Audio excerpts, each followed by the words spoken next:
Jack lived at the edge of a dying village, in a crumbling cottage with his mother. Their home, once filled with life and laughter, had grown cold over the years.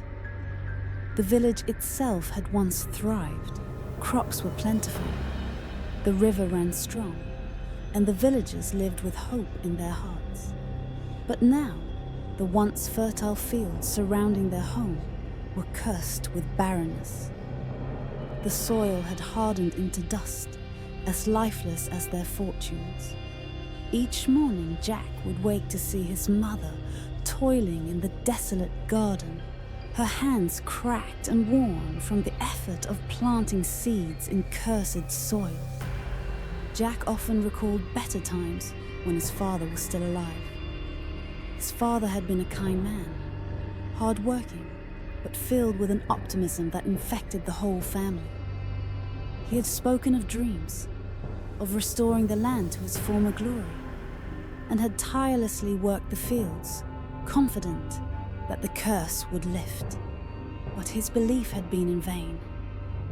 Years of toil had led to nothing, and one winter, weakened by hunger and the harsh elements, his father succumbed to an illness that swept through the village. The loss devastated Jack and his mother, leaving them with little more than the burden of survival. Since then, their life had become a cycle of struggle and disappointment. The village, too, seemed to wither along with the land. People had moved away, abandoning their homes and hopes, while those who remained looked gaunt and haunted. A once bustling market now saw fewer and fewer traders, the streets eerily quiet. Jack's mother still clung to the belief that if they worked hard enough, things might improve. But Jack had lost hope. The curse, it seemed, was inescapable. His frustration grew like a thorn in his side, festering with each passing day. It wasn't fair. They deserved more. They deserved better. One evening, while returning from the market after selling their last cow, the only possession of real value they had left, Jack crossed paths with a hooded stranger. The figure stood beneath a withered tree at the edge of the village, their face hidden in shadows. Jack would have passed them by without a second glance, but the stranger's voice, raspy and unnerving, cut through the still air. "Magic beans," the stranger rasped, holding out a small worn pouch. Their fingers, pale and bony, curled around the pouch, as though it contained the secrets of the universe itself. "These will grow a beanstalk that reaches to the clouds. Climb it, and you will find treasures beyond your wildest dreams." Jack, who had been filled with the weight of despair and the relentless hunger for something, anything, that could change his fate, felt a flicker of hope. He stared at the pouch, a war waging in his mind. Could it be real? Was this stranger just another trickster trying to exploit the desperate? But the more he thought about it, the more the idea of the beanstalk and the treasures above the clouds consumed him. What did he have to lose? Without a second thought, driven by a hunger for wealth and ambition, Jack traded the cow for the beans. As he walked away, the stranger's eyes glinted from beneath the hood, but Jack didn't notice. He was too focused on the small pouch in his hand, hope sparking in his heart for the first time in years. When Jack returned home, his mother's weary face lit up with brief anticipation. She had hoped the cow would bring enough money for food, maybe enough to last the coming winter. But when Jack revealed the pouch of beans, her face twisted in disbelief and anger. The hope she had clung to vanished, replaced by a fury Jack had never seen before. "Beans!" she cried, her voice shaking. "You traded our last cow for beans?" Jack opened his mouth to explain, to tell her about the beanstalk and the riches the stranger had promised. but the words died in his throat. His mother's eyes flashed with rage, her body trembling as she ripped the pouch from his hands and hurled it out the window. The beans tumbled into the dry, lifeless soil, disappearing into the dust. Jack could do nothing but stand there, his own anger and frustration boiling beneath the surface. He had thought this could be their chance. He had believed. But now, even that slim hope was dashed.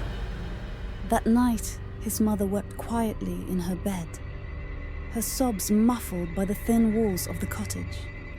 Jack lay awake, staring at the ceiling, his mind consumed by the stranger's words. What if the beans had been real? What if they were now buried, wasted, in the cursed soil of their land? Sleep eluded him as his thoughts spiraled, weaving between doubt and lingering hope. By morning, Jack was awoken by a strange sound, like creaking wood and rustling leaves. He rubbed his eyes and rushed to the window. What he saw took his breath away. An enormous beanstalk had sprouted overnight, its thick vine twisting and coiling upward into the sky, disappearing into the clouds above. The vines shimmered with iridescent leaves, their strange glow casting an eerie light over the village. Jack's mother stood at the doorway, her face pale with disbelief. She crossed herself and backed away from the window, muttering prayers under her breath. "Stay away from it," she warned, her voice filled with fear. "This is not natural. There's something wrong." But Jack's heart raced with excitement. This was it, the proof he needed. The beanstalk was real, and if the beanstalk was real, then so were the treasures. Jack's hunger for wealth and a better life silenced the fear that crept into his mind.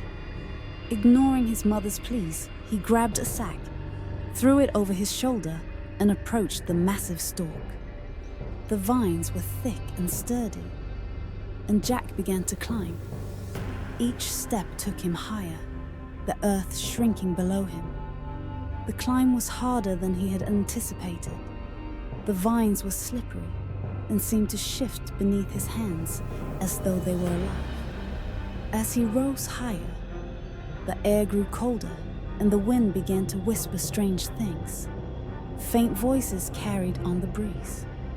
At first, Jack tried to ignore them, but soon the whispers became louder, more insistent, and he could make out words, names. His name! The climb seemed to go on for hours, the clouds above never getting closer. Jack's muscles ached, and doubt began to gnaw at him. What if there was nothing at the top? What if this was just another curse, like the one that had plagued their land? But just as he was about to give in, to turn back, he broke through the cloud cover and found himself in a strange and haunting land. The sky was a perpetual twilight, casting an eerie glow over the landscape. The horizon was shrouded in a sickly green haze that seemed to warp and bend the land. In the distance, a massive castle loomed, its towers dark and crumbling, twisting unnaturally toward the sky as though they had been bent by some unseen force. Jack's heart pounded in his chest as he made his way toward the castle. Something about this place felt wrong, like it was a living entity, watching his every move. As Jack crossed the desolate land, the ground beneath his feet shifted unnaturally, almost as though it were breathing.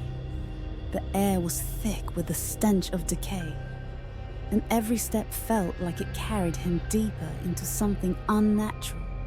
Still, the allure of the treasures he believed awaited him in the castle was too strong to resist. The castle doors were ajar, the wood old and splintered. Jack hesitated for a moment before slipping inside. The silence inside the castle was oppressive, thick, like a living thing that pressed down on him. Shadows danced along the stone walls, shifting and moving as if they had a will of their own. Jack couldn't shake the feeling that he was being watched.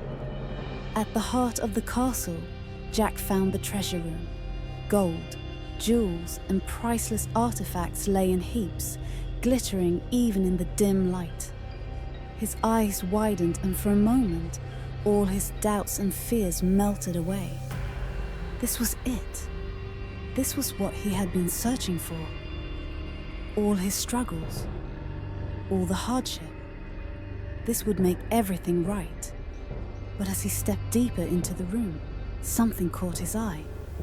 Scattered among the treasures were bones, piles of them, some massive and others disturbingly human-sized. Jack's stomach churned, and for a brief moment, the urge to flee nearly overtook him. But then he saw it, a magnificent silver harp resting on a pedestal in the corner. The harp shimmered in the faint light, and its strings seemed to hum softly, as though they were alive. Legends spoke of a harp that could play music so beautiful, it could soothe the most savage of beasts. Drawn by the harp's allure, Jack reached out and touched its strings. But the moment his fingers brushed against them, the harp let out a terrible, high-pitched scream that echoed through the castle halls. Jack's heart stopped, fear freezing him in place. Before he could react, a low, thunderous voice growled from the shadows. Fee-fee-fo-fum. The ground trembled as the voice reverberated through the castle. Jack's blood ran cold. He had woken the giant. Panic surged through him, and without thinking, Jack grabbed the harp, stuffing it into his sack. The harp, though beautiful, felt heavier than he had anticipated, its weight a reminder of the danger he had just triggered. From the depths of the castle, the giant emerged, its massive form lumbering through the halls. Jack's feet barely carried him as he fled, his breath coming in ragged gasps. The ground quaked with each of the giant's steps, its booming voice growing closer. Jack sprinted through the castle, his heart pounding in his chest. The giant was much faster than he had expected, and he could hear its deep, rasping breath behind him, the heavy thud of its footfalls echoing through the corridors. Jack reached the castle doors and bolted outside, not daring to look back. The beanstalk loomed ahead, its vines twisting in the wind. He leapt toward it, grabbing the thick vines and scrambling down as quickly as he could. But as Jack descended, something strange began to happen. The beanstalk, which had felt sturdy and solid on his climb up, now seemed to shift and writhe beneath his hands. The vines twisted like serpents, coiling around his arms and legs. Jack's hands slipped on the damp leaves, and for a moment he thought the vines were pulling him upward rather than letting him escape. Above him, the giant's voice boomed, mocking him. "You think you can escape? You climbed into my world. You stole from me. The beanstalk is not your path to freedom. It's a trap." Jack's heart sank as realization dawned. The beanstalk wasn't magic in the way he had thought. It was alive. A creation of the giant, meant to lure the greedy and desperate into his domain.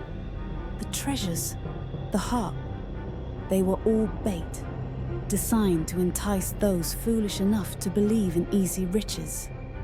The giant's curse had spread from his castle into Jack's world, and now Jack was caught in its grip. Desperate, Jack finally reached the ground and ran for an axe, his mind racing with fear. He swung wildly at the base of the beanstalk, hacking at the thick vines with all the strength he could muster. But each time he struck, the vines healed themselves, regrowing almost instantly. His hands were bloodied, his arms weak from the effort.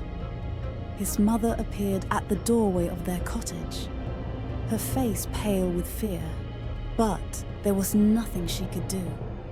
The giant's voice echoed down from above. "You cannot break the curse. You are bound to me now, forever."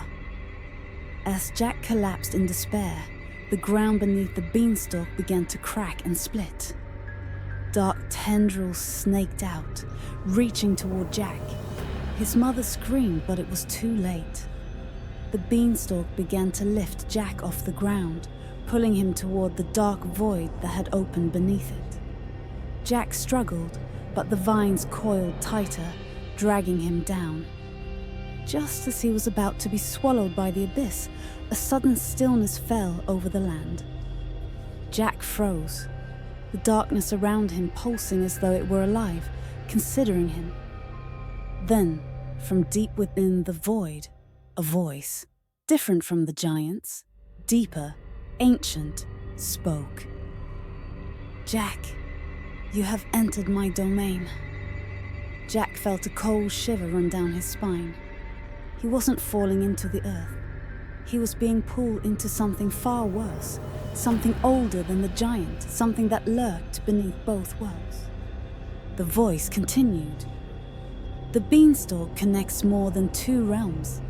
It is a bridge to the underworld." Jack's eyes widened.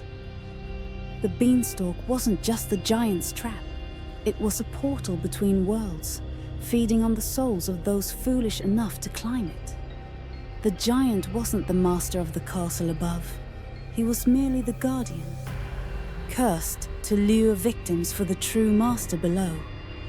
The voice spoke again, softer this time, almost amused. "I will make you an offer, Jack. You can escape this fate, but only if you take the giant's place. Become my servant, and I will release you from the beanstalk's grasp. You will live, but you will be bound to serve me for eternity." Jack's mind raced. He could feel the cold tendrils tightening, the ground splitting further, ready to swallow him whole. The offer hung in the air, tempting but filled with terror. If he refused, he would be consumed by the darkness. If he accepted, he would become a part of this nightmare, forever luring others into the same trap. With no other choice, Jack screamed, "I accept!" The darkness surged forward, engulfing Jack. When he awoke, he was no longer in the village, no longer in his world. He stood in the giant's castle, towering over the treasure room, his body twisted, transformed. He was the new guardian, cursed to haunt the beanstalk's path, bound to serve the darkness forever. The beanstalk regrew outside the castle, waiting for the next foolish soul to climb it, while the shadows whispered Jack's name, mocking him in the twilight of his eternal prison. The villagers never saw Jack or the beanstalk again, but in the stillness of the night, some claimed they could hear a voice carried on the wind, a voice calling out, pleading for release, forever trapped in the shadows above the clouds. Thank you for joining us in the world of Twilight Fables.